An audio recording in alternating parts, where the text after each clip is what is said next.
Good morning and welcome to the Killik & Co market update. It's been a very exciting week as we await the result of the US election, and we still don't have that result, but it's looking very likely that Joe Biden will be the next president of the US.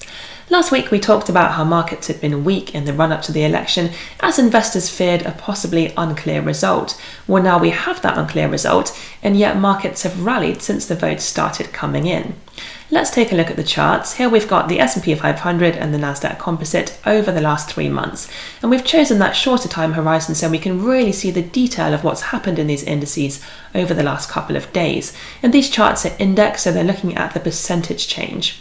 As you can see, both indices were quite weak in the run-up to the election, but since then both have bounced at least 5%, and the Nasdaq in particular, which is very focused on big tech stocks, has bounced even more than that. So what are the possible reasons for this? Well, one is that it's looking likely that the Democrats will retain control of the House of Representatives, but they won't have control of the Senate. And without control of both houses, it's very unlikely they'll be able to enact any major changes in legislation. And no major changes are actually quite reassuring for markets. And in particular, it's unlikely they'll be able to put through the tax rises that they have previously considered.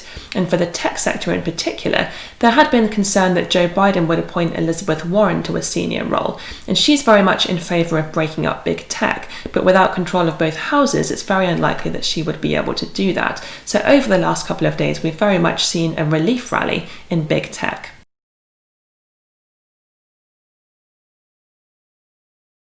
US equities have rallied since the election, but so have US government bonds, and that's had the effect of lowering US government bond yields.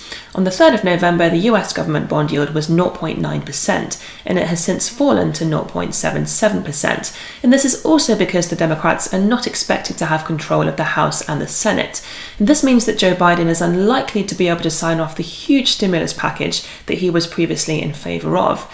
A stimulus package of this size would have warranted further government borrowing, and that would have pushed up government bond yields. Because the stimulus package is not expected to happen, or at least not in the size that was previously expected, that means that government bond yields have come down, and that has also had the effect of weakening the US dollar.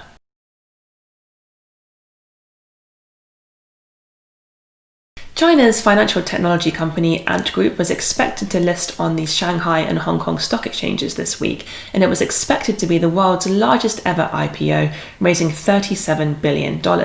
However, this week, Beijing announced some last-minute regulatory changes which have ultimately forced the company to postpone its IPO.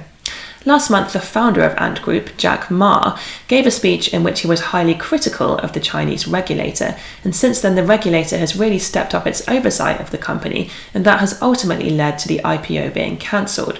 It's now expected to take at least 6 months for the company to reorganise itself to comply with these new regulations and to get itself to a state where it's ready to consider an IPO again.